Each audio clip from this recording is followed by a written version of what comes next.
I created the first gay superhero. She's a superhero, so of course she's going to be attractive, but that shouldn't be what it's all about. I'm fine with the depiction of women in all my comics.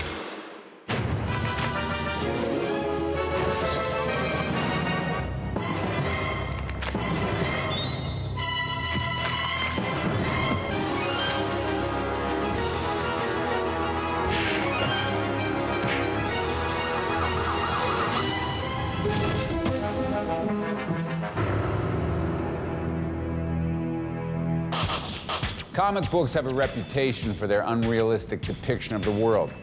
Not only do they have people who fly and breathe water, they also portray men and women in shapes and sizes that are, well, to put it gently, unattainable.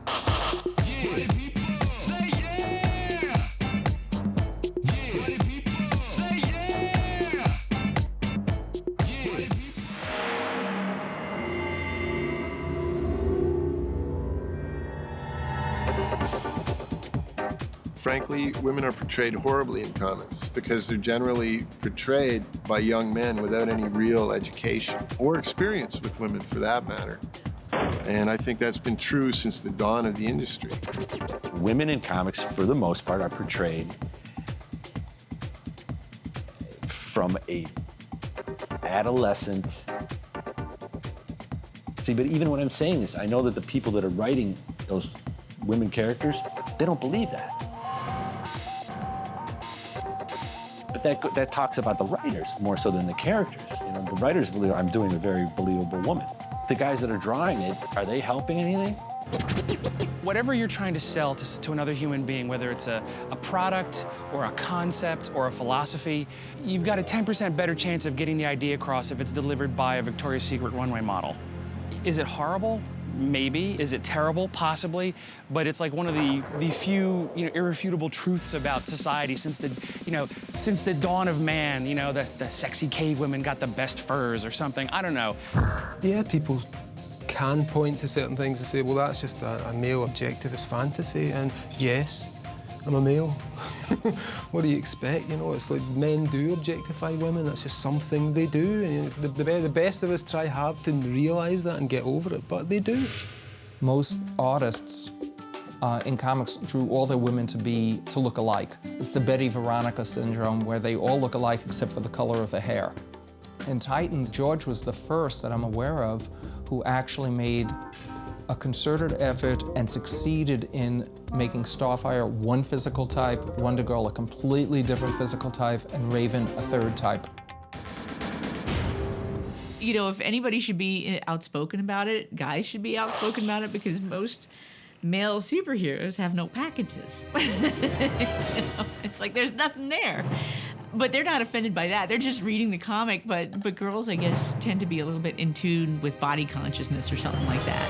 You don't have many men complaining that there's a man depicted in the comics who has 44-inch biceps and a 72-inch chest and a 28-inch 12-pack waist.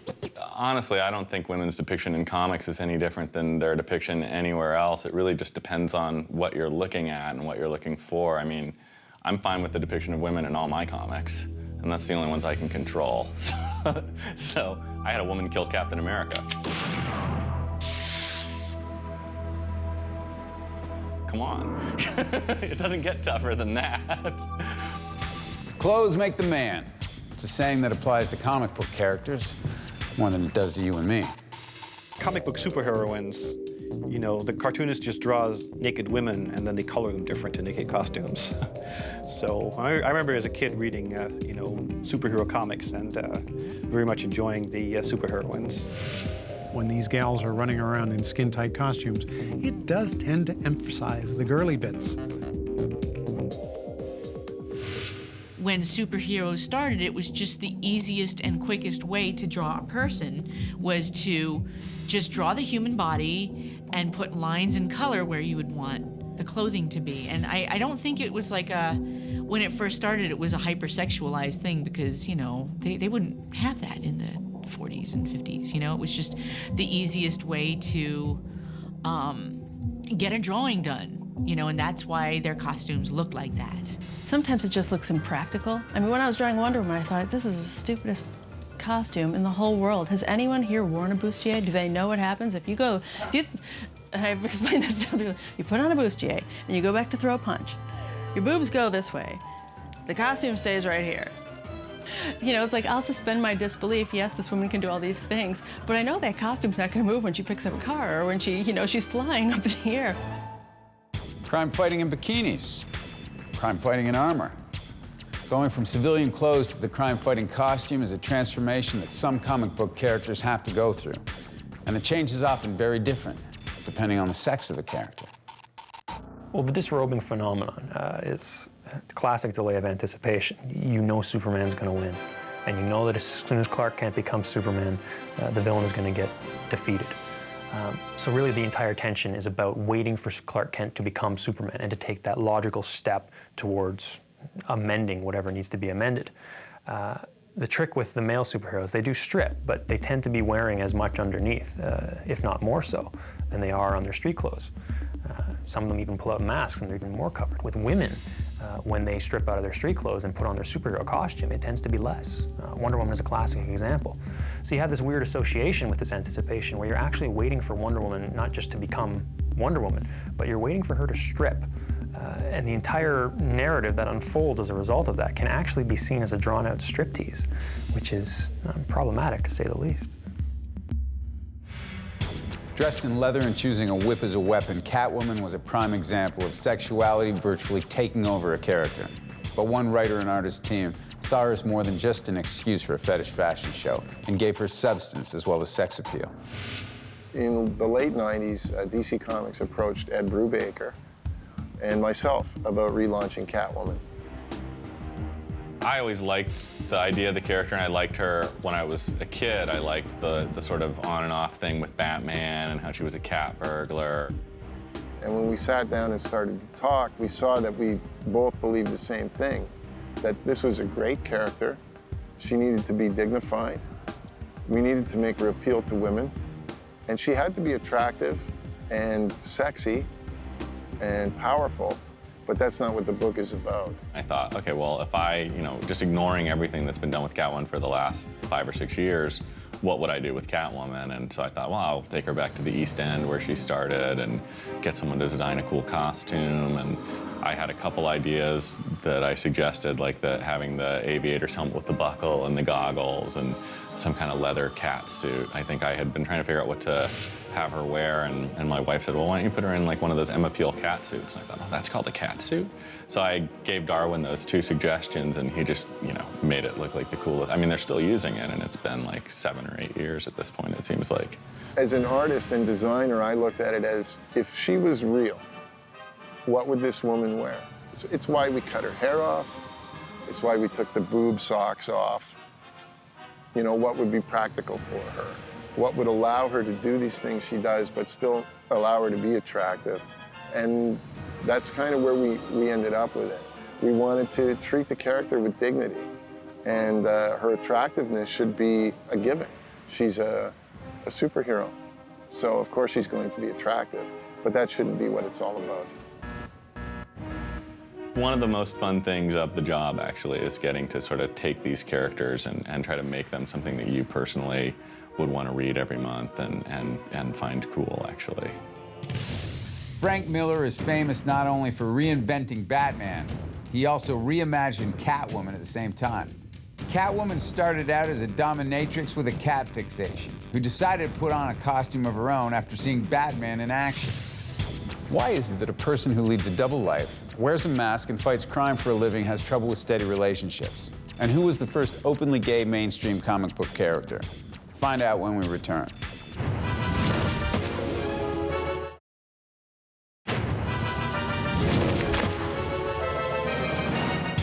For people who save the world on a regular basis, why is dating and marriage so tough? The family dynamic in Fantastic Four was really complicated in the sense that Reed Richards and Sue Storm had a marriage. Traditionally, the idea is to keep a superhero away from that. And Umberto Eco has a very cool theory that anything that's sort of a major life moment, let's say, marriage, having a child, they lead the hero to what's known as final consumption, which is basically a pathway to death.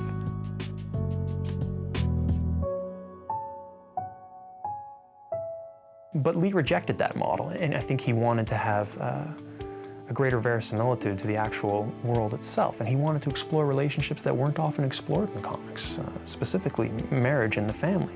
I really thought of their personal situation before I even thought of what I would do with the story. I didn't know of any superhero situation where the girl was actually engaged to the hero, so that would be fun. Let them start out being engaged. They're in love, they want to get married. That's why Fantastic Four is so incredibly original for the stuff that was being put out at the time. It's not just about this young bachelor hero who struggles through different romances and goes from girl to girl. It's about making a marriage work, making a family work. And that dynamic is truly unique. There are some fans that are very adamant and, like the status quo, but I think a lot of people like to see a character make a change and grow. I guess when you do something like a wedding, it is a big deal because you don't see it every day in comics. So, they do tend to make a big deal out of it. I absolutely believe Peter getting married to Mary Jane was one of the worst things that ever could have happened for the character.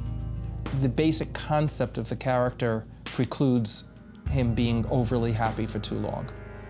And marriage to a supermodel who he absolutely loves and who absolutely loves him, so there's not even a tension there, is not really what makes that character work. Of course, also you have this demographic in comics that is traditionally socially outcast and socially isolated. And comics for years have specifically targeted that demographic with a lot of representations. And if you're a sexually frustrated 16-year-old kid, you don't want to see Spider-Man having a perfect relationship. That's going to taunt you a little bit. In one of my Spider-Man stories, I had Peter propose to Mary Jane back in the 1970s, and she turned it down. She turned him down because I wanted to end that concept. Unfortunately, it was brought back, and I think it's a major, major mistake. It depends on where you are as a writer. But when I was writing Spider-Man, I was and still am very happily married. And so what I did was I just brought my own marriage to the table and to the characters. We have sitting downstairs in my house a Spider-Man page, which is a bit of dialogue between Peter and MJ, which came right out of my life in a conversation with my wife. But for someone else reading it might be, I'm not interested in this. I just want to see him go out and do this other stuff. Or can he have like 5 girlfriends, or what's the story? And I don't think it's worked as well for Superman. I wrote Superman for a short time and never felt that same sort of dynamic in the Clark-Lois thing as I did in the Peter and MJ thing. Superman's relationship with Lois Lane is unrealistic. It's meant to be. That's the way it's supposed to work. Lois Lane loves the big muscular hero. She doesn't understand that the little wimpy guy with the glasses that she has no time for is actually the same person. That's not a portrait of a human relationship. That's a metaphor for the way that people relate. It works really well as something that drives stories. It's not meant to be realistic. Now that she knows in the comics that they're one and the same, I think that's very interesting. I did like the tension of, the original Superman, Lois, Clark triangle, but as we move forward and evolve, we just can tell different kinds of stories now that he's in a relationship with Lois than what we could tell when he wasn't. Peter Parker's wedding to Mary Jane Watson was the happiest day of his life. So much so that he needed a change of clothes and 2 covers to celebrate the blessed issue. Love and Rockets is a comic series by Jaime and Gilbert Hernandez. It's fiction, but it's not a fantasy superhero story. The men and women of Love and Rockets are very different from the folks of Metropolis or Gotham because they're more like people you and I know in real life. Love and Rockets has created, for my money, the greatest love story to occur in literature in the last 30 years. Maggie and Hopi are these incredibly complex female characters. They're women and they're gay. So right there, they're unconventional for what's appearing in comics at the time. But there's a tremendous sense of humanity to them. They are extraordinarily flawed people. Their relationship is extraordinarily flawed, but there's genuine love between them. Maggie started out as just a character that I wanted to put in any situation I wanted to. And then she evolved into this punk kid. Hopi came along more of a type of person I would see on the street. These tiny little girls running around with spiky hair. And Maggie needed a sidekick, you know. Needed the Betty and Veronica thing, you know, to bounce off each other. Jaime does Hispanic characters in his sort of fictionalized Los Angeles or America, and dealing with the situations there, you know, as normal people would. And mine is in a sort of mythical, you know, South American country. So the work actually complements each other that way. The two of them both follow a small group of characters over a long period of time, and they really understand how people relate to each other, what their longings are, how they act on those longings, how they act on those ideas, or how they don't act on them. Gilbert came up with this theory that because our father died when we were very young, we saw life through our mom's eyes, being raised by the single mother who, you know, whenever something happened, we saw it through how she dealt with it. For me, it also goes back to when I was 13 or something. Gilbert started encouraging me to draw women. And I was like, I can't draw girls, you know, but as soon as I did, I just wanted to draw girls all the time, you know. I was a 13-year-old boy, right? In mainstream comics, when they say a strong woman character, they mean a woman that can pick up a truck. When they talk about, you know, hopefully, when they talk about Love and Rockets, they're talking strong women characters, meaning more dimensions to them, are strong in the sense of better written, hopefully. Something early in me thought, well, if I'm going to do these characters, I got to make them human, or it's just another TNA thing. I don't know, that just seemed important to me for some reason, you know. Virtually everything sexual seems to be a tough sell for the mainstream comic book press, including sexual orientation.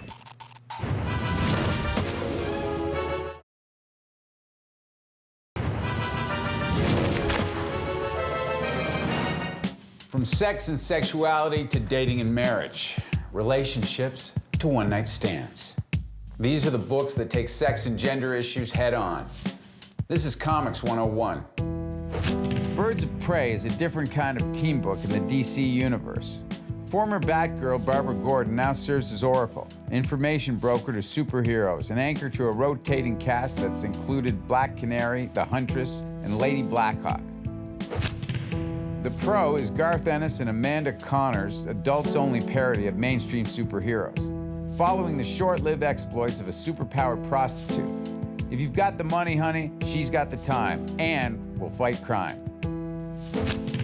Writer Alan Moore's self-described work of Pornography depicts the tales of sexual awakening shared between three literary characters, now grown up.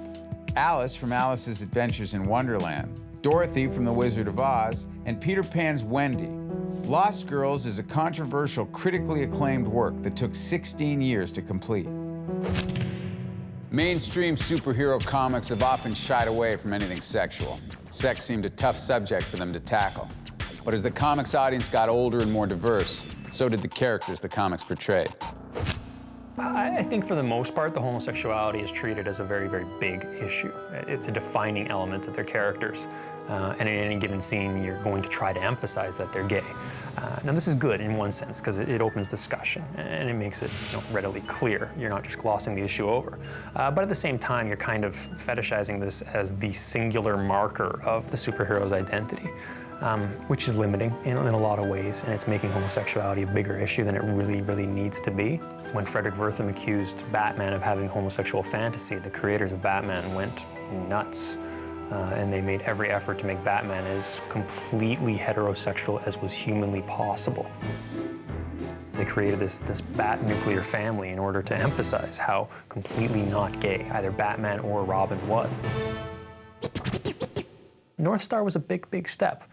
Here you have a viable superhero. Obviously, he wasn't one of the most popular heroes in the Marvel Universe at the time, who comes forward as homosexual and is able to continue his superhero fighting ways. I've often said that North Star was gay from day 2, because he really wasn't gay when I first conceived the character. Alpha Flight was created just to be 5 or 6 characters who could survive a fight with the X-Men.